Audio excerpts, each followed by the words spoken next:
How's it going, guys? Josh here at Trax RC, and in this video I'm going to be rating your guys' RCs. So before we get into the video, I just want to thank you guys so much for the amount of support that we've been getting. Our subscriber count has been growing like crazy. I think we're almost at 2,700 subscribers now, which is just absolutely insane to me still. So if we can get to 3,000 subscribers by the end of the year, that would be really cool. I doubt it'll happen, but if you guys share this video to all your friends and everything, I'm sure that we can make it happen. So if you're not familiar with this series, this is where you guys submit your RC cars and I will rate them on a scale of 1 to 10. And if you guys want to see more of this series, it can only happen if you guys submit your RCs. So as long as I get 4 or 5 entries, then I can make a video out of it. And the more you guys submit, the more videos I can make. And to submit your RC, all you have to do is be subscribed to the YouTube channel, email to this email on the screen right here, a few pictures of your RC, a list of upgrades and future mods that you want to do to it, and bonus points if you add videos as well. So let's go ahead and jump into the first entry. So we have Ethan. He sent his in 2 emails. It is a /OBA that started brushed. Now he had made it into a one-of-a-kind machine and basically turned it into a /VXL. He's also building a /kit that he will post when I'm done with everything on it. Pretty cool. Alright. Upgrades for the /VXL OBA. It has RPM arms, RPM bulkhead, caster blocks, steering blocks, RPM rear bearing carriers, RPM front shock tower, Trax's TQI radio, Trax's VXL system, cheap servo off Amazon, hot racing diff, hot racing 32 pitch gears, Gtr Shocks in the rear, LCG chassis, Trax's ESC fan, Trax's heavy duty plastic drive shafts, and Proline Badland tires coming for it also. So let's take a look at it. So here's the first picture he sent. Very nice GTR shocks. I would like to try a set of these just to see the difference in durability and all that, but I've never broken an Ultra Shock that has been upgraded with aluminum shock caps and titanium shafts, so don't really know if I'm gonna ever try these, but it'd be cool too. And it looks like you got a blue theme going, which is pretty sick. Very nice. I really like the black wheels in the front, but you do have silver ones in the rear, so I think it would be cool if you add black and black.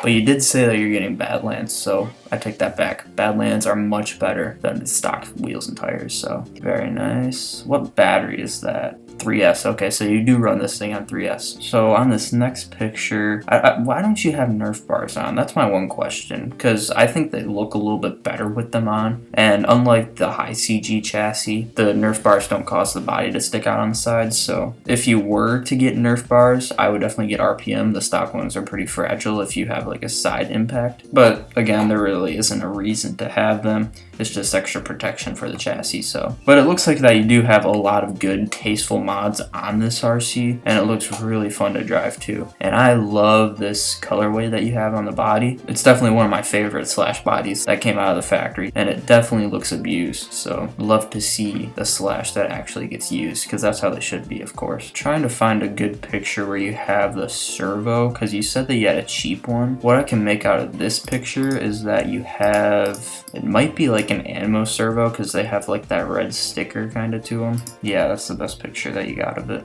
But yeah, it might be an Animos probably, and those are fantastic servos. Absolutely love them. But yeah, man, I mean, that's pretty much it. Looks like you got a lot of good tasteful mods, like I said. And you did mention that you had the OBA system, and yeah, you do. I could see the screws right there for it. So that's awesome. I honestly don't know if Traxxas even still makes that system, because it's kind of hard to find, I believe. Let's take a look at Traxxas's website, see if they have any RCs even with the OBA system. So I don't believe that they do. I'm not seeing one. Yeah, all these just say TSM. Wow, they must not make the OBA system anymore. Let's try to look it up in the as a part number.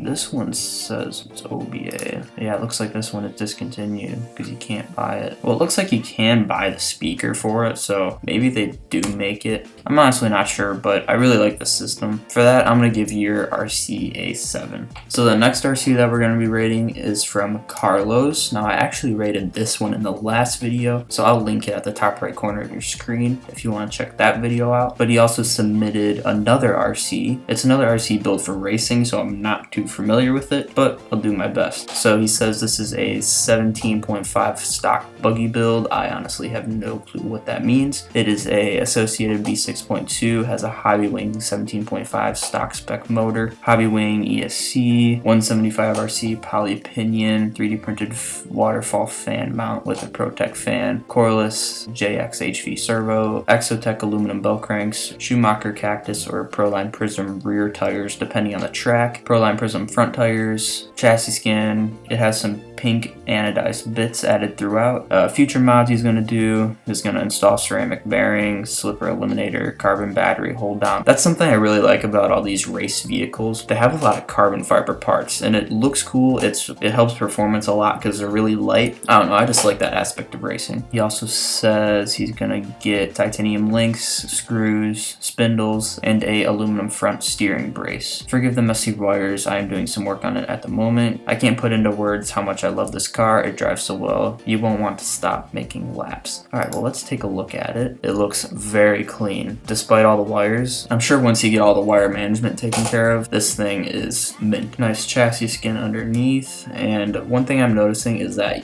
the shock bores are massive. I'm sure that those are never going to break. And something that I noticed on a lot of race vehicles is that the center of gravity is amazing. Like, you got all the weight in the middle, nothing on the ends, unlike a Slash where all the weight is in the back. And you got the motor, the transmission in this area right here. You mount the battery right here, and then you got the ESC and the servo and receiver in this area. And it's all on the chassis. There's no extra space, so it's going to handle well. And I really wish Traxxas and like other brands would do that with more of like the bashing style vehicles, just to make them handle better in the air. It's not really an issue on 4-wheel drive cars. It's mainly 2-wheel drive, but I just wish that they would take that into consideration. So you got a cool RC, man. I'm gonna give that one a 7 as well. So going on to the next one, we have Caleb. He says, "Hi there, this is my Rustler 2-wheel drive. It was the first RC I ever owned. It is roughly 4 years old now, and over the years I have collected many upgrades for it. Trax rear tires, aluminum front hubs, RPM rear hub carriers, one Traxxas big bore shock. That one is very important. Other shocks have titanium nitride shafts and aluminum shock caps, bearing kit, front bumper, Ford Raptor body from Jade Concepts, RPM bulkhead, RPM arms, gear cover, shock tower, hot racing differential locker." Oh, you lock the diff. Not many people do that mod. It's mainly for drag racing, but looks like you use this for bashing, so I'm sure that you get a lot of traction out of it. And then you also have a metal gear kit for the servo. The big bore shocks don't come with oil. Always read the instructions, kids. Well, you live, you learn. Let's take a look at it. Very nice. You have a lot of purposeful upgrades on it. Those are some beefy tires, that's for sure. You got some meaty tires on the rear. I see those RPM hubs. I see those RPM arms. One thing I would think about doing is maybe a brushless conversion, because a Rustler brushless is so much fun to drive. We used to have one long before we started YouTube, and it was so much better brushless than brushed, because we ended up doing that for conversion. I like the body you got. It's a really deep blue, and I'm sure this thing rips. Looks like you got a blue theme going too. I think blue RPM arms would be cool. It looks like you only got them in the rear, so maybe get some blue ones up front. And yeah, it looks pretty sick, that's for sure. I like your workbench too. You're like me, you only clean off the area that you use. Yep, that is exactly what I do. So pretty cool Rustler, man. You could tell that you definitely beat the heck out of it, and it looks like a blast to drive. So I'm gonna go ahead and give this one a 7 as well. And I think that's all the RCs, because Steve didn't send me everything that I needed to make a video out of it, so hopefully we could rate his in the next video. So that is going to be it for this video, guys, and remember, if you want your RC rated in the next video, all you have to do is email to this email on the screen pictures of your RC, videos for bonus points, and then I need a list of upgrades and future mods that you want to do to it. And as always, guys, if you have not already, check out my other channel. It will be linked down below in the description. If you're into Jeep content, side-by-side, snowmobiling, and just general off-roading content, make sure you check out my other channel, because that is where I post all of that stuff. So if you guys enjoyed this video, give it a like, share it with others so I can grow my channel, and with that, I will see you guys in the next video.